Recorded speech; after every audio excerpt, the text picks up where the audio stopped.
তোমাদের constitutional value সাবজেক্টের এইমাত্র ডে শিফটের পরীক্ষা শেষ হলো। এটা তোমরা দেখতে পাচ্ছ ডে শিফটের কোয়েশ্চেন পেপার। তোমরা যারা পরবর্তী ইভিনিং শিফট এবং পরবর্তী বছরগুলিতে পরীক্ষা দেবে, তোমাদের জন্য এই কোয়েশ্চেন পেপার খুবই গুরুত্বপূর্ণ। কোয়েশ্চেন পেপারটা দেখে নাও এবং তোমরা যারা আজকে ইভিনিং শিফটে পরীক্ষা দিতে চলেছ, তোমরা কোন প্রশ্নগুলো তৈরি করে যাবে বা দেখে যাবে সেটা নিয়েও আলোচনা করব। প্রথমে তোমরা ডে শিফটের কোয়েশ্চেন পেপারটা দেখে নাও। যেমন তোমাদের বলেছিলাম আমি, ঠিক সেভাবেই প্রশ্ন এসেছে, সব প্রশ্নই এখানে কমন আছে, তোমরা দেখে নাও। প্রথম যে প্রশ্নটা আছে, ভারতের সংবিধানের প্রস্তাবনায় সমাজতান্ত্রিক, ধর্মনিরপেক্ষ, গণতন্ত্র, প্রজাতন্ত্রের ধারণা সম্পর্কে একটি নিবন্ধ লেখো। এটা আমি তোমাদের মর্নিং শিফটে যখন কোয়েশ্চেন পেপার পেয়েছিলাম তারপরেই তোমাদের আমি পড়তে বলে দিয়েছিলাম। তারপর এটা ন্যায় ও স্বাধীনতার ধারণা ব্যাখ্যা করো, এও পড়তে বলে দিয়েছিলাম তোমাদের। এখানেও কমন পেয়েছো তোমরা। এবং তোমাদের মডিউল 2-এ দেখো, মডিউল 2-এ আমি এই যে ক্ষয়ের দাগের প্রশ্নটা আছে, এই প্রশ্নটা কিন্তু আমি বারবার বলছিলাম যে একটা প্রশ্নই দেখে যাও, যে 51 এ ধারায় উল্লেখিত মৌলিক যে কর্তব্য সেটা এবং আইনি অবস্থা এবং সীমাবদ্ধতা, এই একটা প্রশ্নই আমি কিন্তু এই মডিউল 2 থেকে তোমাদের আমি বলে দিয়েছিলাম যে এই প্রশ্নটাই দেখে যাও। দেখো এই প্রশ্নটা কমন এসেছে। তার আগের প্রশ্ন দেখো, তার আগের প্রশ্নও কমন। দেখো, ভারতের সংবিধানে মৌলিক দায়িত্ব কোথায় অন্তর্ভুক্ত আছে? কোথায় অন্তর্ভুক্ত আছে তোমরা জানো সেটা?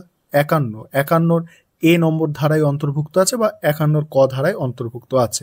ভারতীয় সংবিধানে মৌলিক দায়িত্ব উদ্ভবের প্রেক্ষাপট, এটা আমি আলোচনাও করেছি, উত্তর এগুলো সব। আর মৌলিক দায়িত্বের মূল্য বা তাৎপর্য, দেখো হুবহু আমি বলেছিলাম না কালকে তোমাদের একটা মক টেস্টের প্রশ্নপত্র দিয়ে, যে দেখো মক টেস্টের প্রশ্নপত্রটা দেখে নাও, এই প্রশ্নপত্রই কালকে তোমরা পেয়ে যাবে পরীক্ষায়, সেরকমই তো হলো, দেখছো। তারপরে দেখো ইংলিশ ভার্সান, তোমরা যারা আছো তোমরা দেখে নাও প্রশ্নপত্রটা, তোমরা একটু দেখে নাও। দেখো এটা ইংলিশ ভার্সান আছে। এবার তোমরা যারা ইভিনিং শিফটে পরীক্ষা দিতে চলেছো, তোমরা একটু দেখে নাও তোমরা কোন প্রশ্নগুলো তৈরি করবে।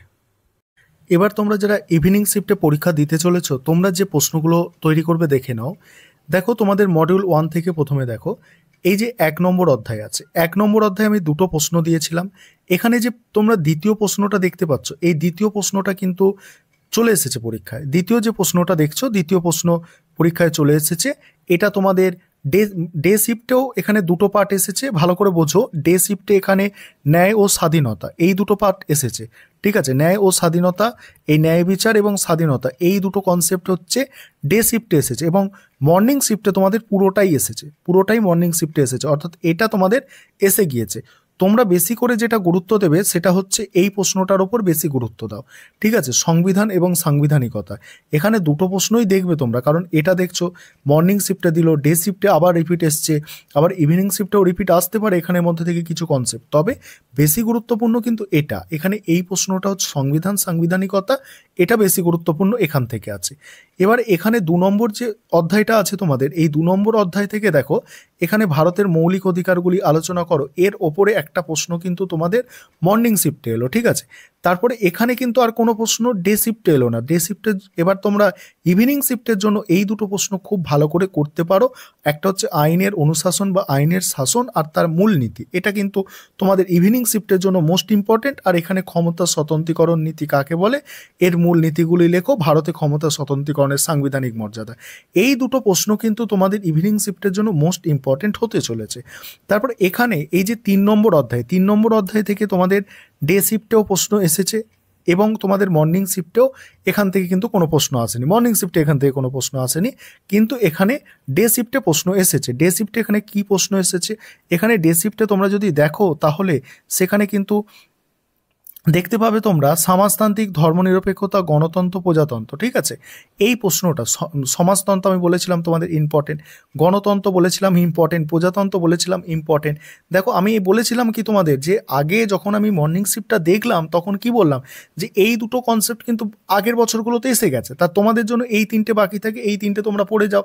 তোমাদের বলেছি তোমরা দেখবে ডে শিফটের কোয়েশ্চেন পেপারে ঠিক এই 3টেই পড়েছে, এই 3টেই পড়েছে তোমাদের। আমি বলছি যে এখানে তোমাদের যেটা মোস্ট ইম্পর্টেন্ট এবারের জন্য, এই আইনের অনুশাসন, ক্ষমতা স্বতন্ত্রীকরণ, সংবিধান এবং সাংবিধানিকতা, এই 3টে মোস্ট ইম্পর্টেন্ট।